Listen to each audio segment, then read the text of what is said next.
1994 was an exciting time to be a Star Trek fan.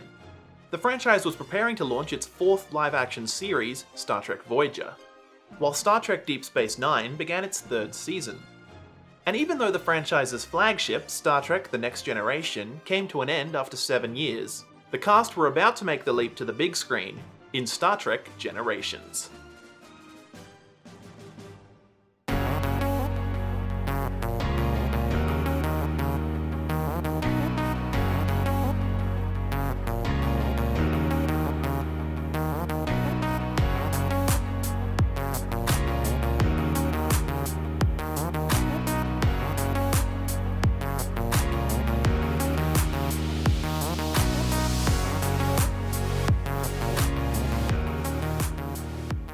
Following the cancellation of Star Trek the Original Series in 1969, the cast had to wait 10 years for their first big screen adventure, Star Trek the Motion Picture. In contrast, the cast of The Next Generation were back on set 10 days after wrapping production on the series finale, All Good Things. In fact, Generations was released a mere 6 months after the series ended. Before we continue, be warned this video will include spoilers.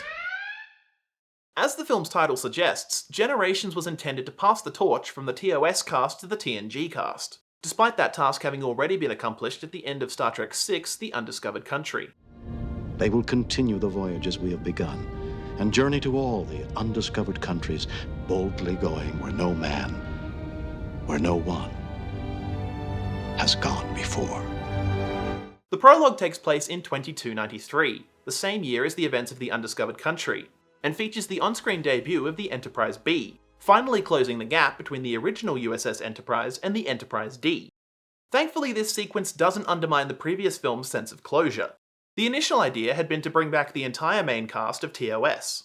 However, this was eventually reduced to James T. Kirk, Montgomery Scott, and Pavel Chekhov, played by William Shatner, James Doohan, and Walter Koenig. Personally, I think this works much better given their limited roles in the film. Both Leonard Nimoy and DeForest Kelley were invited to return, however both declined, with Nimoy commenting that the lines written for Spock could be spoken by anyone. Admittedly, this moment would have made a little more sense with Dr. McCoy. How big is your medical staff? The medical staff doesn't arrive till Tuesday. Who would they be till now? You've just become nurses, let's go. However, I'd argue that most of the dialogue is specific to Scotty and Chekhov. I was never that young. No? You were younger. I really love this sequence. From the way Kirk keeps fighting the urge to take command, to the running gag about Tuesday, to the inexperienced captain of the Enterprise B, John Harriman, played by Alan Ruck, aka Cameron from Ferris Bueller's Day Off. I just want you to know how excited we all are to have a group of living legends with us on our maiden voyage. I remember reading about your missions when I was in grade school. Oh, really? The introduction of Hikaru Sulu's daughter Demora, played by Jacqueline Kim, is a nice expansion of the universe and thematically relevant. Scotty, it absolutely amazes me. And what would that be, sir? Sulu, when did he find time for a family? Well, like you always say, if something's important, you make the time. Tim Russ also appears as an unnamed lieutenant serving aboard the Enterprise B. Russ had previously appeared in episodes of both TNG and DS9. The following year, he would join the main cast of Voyager as Tuvok, who, it was later revealed, was actually serving aboard the Excelsior at this time. The prologue culminates in Kirk's apparent death. This moment is really well handled. My God! Was anyone in here? Aye. Scotty's presence does retroactively create an inconsistency in the TNG episode Relics, which takes place after these events. The Enterprise. I should have known. I bet Jim Kirk himself hauled the old gal out of mothballs to come looking for me. Nevertheless, Scotty's connection to Kirk increases the emotional impact of this scene. However, Generations is primarily a TNG film. The series' entire main cast return, though the plot mainly focuses on Jean-Luc Picard and Data, played by Patrick Stewart and Brent Spiner. This would become fairly standard for the TNG films. Despite this, the rest of the cast are each given moments to shine. No mention is made of the developing romance between Worf and Deanna Troi, which had been suddenly introduced in the final season. In addition to the main cast, Generations also brings back a number of recurring characters, such as Nurse Alyssa Ogawa. Guinan makes her first appearance since the Season 6 episode Suspicions. Despite having a significant presence in the film, Whoopi Goldberg is not credited on screen. The actress was at the height of her stardom at the time, and could have easily demanded top billing. Instead, she chose to appear uncredited so as not to overshadow the film's stars. This is her only appearance in the TNG films, barring an uncredited cameo in Star Trek Nemesis. Generations reveals that Guinan is an Elorian, a species first identified in the DS9 episode Rivals. Guinan was originally planned to appear in that episode, with the character of Martis Messier being revealed as her son. However, Goldberg was unavailable. The film's main antagonist, Dr. Tolian Soren, played by Malcolm McDowell, is also an Elorian. Having appeared in 3 episodes of TNG and an episode of DS9, Generations also brings back the Duras sisters, Lursa and Betor, played by Barbara March and Gwyneth Walsh. Towards the beginning of the film, Picard learns that his brother Robert and nephew Rene have both perished in a fire. Both characters had been introduced in the episode Family. However, for the film, David Tristan Birkin was replaced by Christopher James Miller. I've always found this jarring, especially since Birkin had also played the younger version of Picard himself in the episode Rascals. Robert and Rene's deaths effectively mean the end of the Picard bloodline, which, understandably, causes the captain to consider the road not taken. Recently, I'd become very much aware that there were fewer days ahead than there are behind. But I took some comfort from the fact that the family would go on. But now there'll be no more Picards. Patrick Stewart gives a really strong performance, offering viewers a rare glimpse of Picard's more emotional side. There is no mention of Picard's sister-in-law Marie, which presumably means she is still alive. I like to think that after the events of the film, Picard returns to Earth to mourn with her. In light of Picard's loss, Soren is a compelling antagonist. They say time is the fire in which we burn. Many have pointed out that Soren's plan is needlessly convoluted. I'm sure we can find another way of getting you into this nexus. I've spent 80 years looking for another way. Believe me, this is the only one. However, I'd argue that anyone who thinks they can justify killing millions is no longer thinking rationally. The Nexus is a clever, if somewhat ill-defined plot device. What's the Nexus? The energy ribbon that destroyed that ship was not just some random phenomena traveling through the universe. It's a doorway to another place that we call the Nexus. Not only is it an effective way of connecting the two generations, its very nature provides the perfect opportunity to explore the film's central themes. Guinan warns Picard, "If you go, you're not gonna care about anything. Not the ship, not Soren, not me, nothing. All you'll want is to stay in the Nexus." However, when Picard does find himself in the Nexus, he never feels seriously tempted to remain there. I think the film should have emphasized his struggle a bit more. Kirk's inclusion was always planned to be limited to the beginning and end of the film. Nevertheless, Generations was marketed on the long-awaited meeting of Captains Kirk and Picard, with the poster bearing the tagline, "Two Captains, One Destiny." This left many understandably disappointed, as the two captains don't actually meet until an hour and a half into the film. Many were further disappointed that Kirk and Picard spend most of their time together cooking eggs and riding horses. Personally, I think their interactions are well handled. Neither captain feels overshadowed or underserved. Almost 30 years later, Generations is most remembered for killing off Captain Kirk. Following the film's release, Malcolm McDowell received death threats from angry fans, which is a perfectly reasonable response to a piece of fiction. While Kirk's sacrifice saves millions of lives, including the crew of the Enterprise D, I understand why many find it underwhelming. The entire sequence was actually reshot following poor test screenings. Originally, Kirk was unheroically shot in the back by Soren. Personally, I think the film gives Kirk a decent send-off, though Picard's presence invalidates Kirk's premonition from Star Trek V: The Final Frontier. I've always known I'll die alone. Shatner gives a beautifully understated performance during Kirk's final moments, as the captain realizes that this truly is the end. It was fun.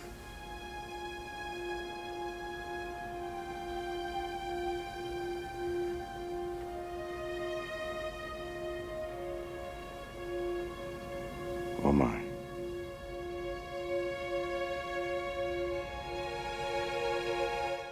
The actor subsequently co-wrote a series of novels that resurrect Kirk, unofficially referred to as the Shatnerverse. Data's arc essentially serves as the B-story. Following an episode with Dr. Crusher, Data elects to install the emotion chip designed for him by Dr. Sung, which had been first introduced in the episode Brothers and last seen in Descent Part 2. This initially leads to some surprisingly effective comedy. Well, it looks like he hates it. Yes, that is it. I hate this. Data, I think the chip is working. Oh, yes! I hate this! It is revolting! More? Please. While humour has always been a part of Star Trek's DNA, the franchise arguably hadn't been this overtly comedic since Star Trek IV: The Voyage Home. Generations features the best use of an expletive in all of Star Trek. Oh, shit. Brent Spiner is clearly having a blast exploring this new aspect of Data's personality. However, Data's emotions aren't solely played for laughs. His inability to overcome his fear allows Soren to kidnap Geordi LaForge. The fact that Geordi immediately forgives Data when the two are later reunited demonstrates the strength of their friendship. Geordi. Data, it's okay. I am sorry I let you down. I have not been behaving like myself lately. No, Data, you haven't. You've been behaving like a human.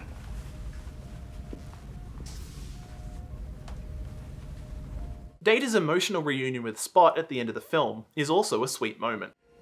Are you all right? I am uncertain, Counselor. I am happy to see Spot. Yet I am crying. Perhaps the chip is malfunctioning. I think it's working perfectly. Leonard Nimoy was also invited to direct what would have been his third Star Trek film. However, he declined due to limited creative control. Generations was instead directed by David Carson, who had previously directed 4 episodes of TNG, including the fan favourite Yesterday's Enterprise, and 4 episodes of DS9, including the feature-length premiere Emissary. Given the overlap in production, many elements from TNG, such as costumes and sets, carry over into the film, unlike the previous 6 films which had introduced brand new costumes alongside an almost totally new Enterprise. Originally, Generations was going to introduce new Starfleet uniforms. Costume designer Robert Blackman came up with a look that drew inspiration from the existing TNG uniforms, the previous film uniforms, and the TOS uniforms. However, these were ultimately scrapped after filming had already begun. Officially, this was done to avoid introducing too many new elements. However, Blackman later admitted that the costumes simply didn't work on camera. Despite this, Playmate Toys produced a line of action figures featuring the abandoned uniforms. Generations instead features a bizarre mishmash of uniforms from TNG alongside those used on DS9 and later Voyager. This last-minute change meant that Jonathan Frakes and LeVar Burton had to wear costumes made for Avery Brooks and Cole Meany, neither of which fit very well. Somewhat ironically, the only male member of the main cast to not wear the DS9 uniform during the film is Michael Dorn, who would join the main cast of DS9 the following year. There is no clear reason for the mix of uniforms, with the two styles appearing on screen simultaneously. In fact, several characters change uniforms throughout the film. In hindsight, I'm grateful the film didn't introduce another new design, as, at this point, the number of Starfleet uniforms in use during the 24th century is frankly ridiculous. One new costume element that did make it into the film was a modified comm badge, replacing the existing oval-shaped badge with a new oblong-shaped design. Though designed for Generations, the new comm badge made its first on-screen appearance in the 3rd season of DS9, which premiered 2 months before the film's release. By this point, reusing existing sets was pretty much a Star Trek tradition. Sure enough, the bridge of the Enterprise B was a redress of the Enterprise A bridge from the Undiscovered Country, which had also served as the bridge of the Excelsior. This set was again repurposed as the interior of the Amargosa Observatory. Though the film makes use of the existing TNG sets, several alterations were made before filming began. The main bridge of the Enterprise D underwent the biggest transformation. Many of these changes were based on similar alterations made for Yesterday's Enterprise and All Good Things. However, the most notable difference between the series and the film is the lighting. The contrast is a little jarring, but it can't be said that Generations doesn't look cinematic. One new set that was created for the film is the two-story stellar cartography, which is far more elaborate than its small-screen counterpart. Originally envisioned as a large sphere, the design ultimately became a cylinder. Unfortunately, Brent Spiner, who is terrified of heights, found the experience of filming on this set quite uncomfortable. One of the most memorable sequences in Generations is the destruction of the Enterprise D. The idea of crashing the saucer section had been suggested by writers Ronald D. Moore, Brannon Braga, and Jerry Taylor as a potential cliffhanger to end Season 6.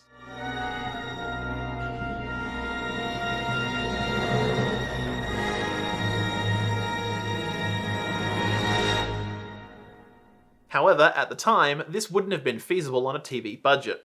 Instead, Moore and Braga revisited the idea when writing Generations.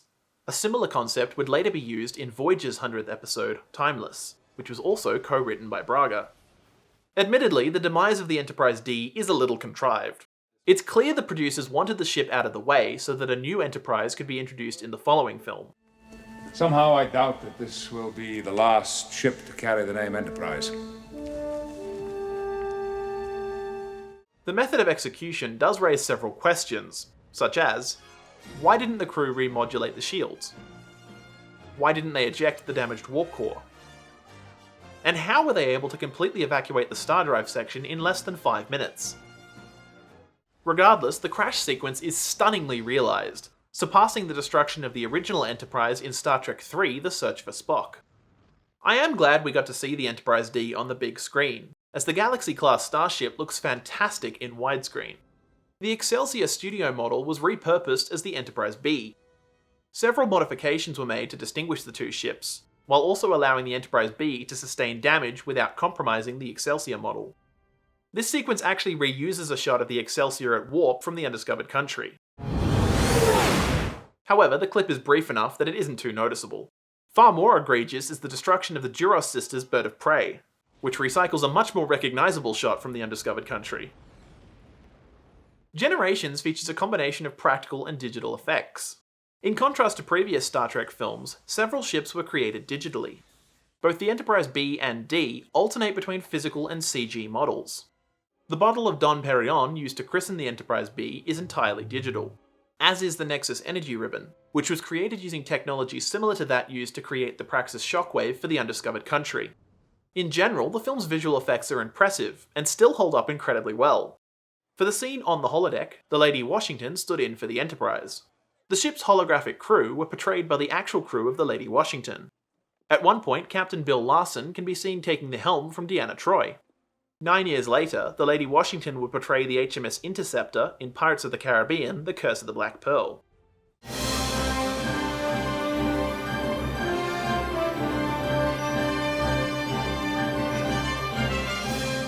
The film's score was composed by Dennis McCarthy, who is certainly no stranger to Star Trek, having written music for multiple episodes of TNG, DS9, Voyager, and Enterprise. For Generations, McCarthy composed several original themes that elevate the film. His music really enhances the action sequences, while also supporting the more emotional moments. This is easily one of my favourite Star Trek soundtracks.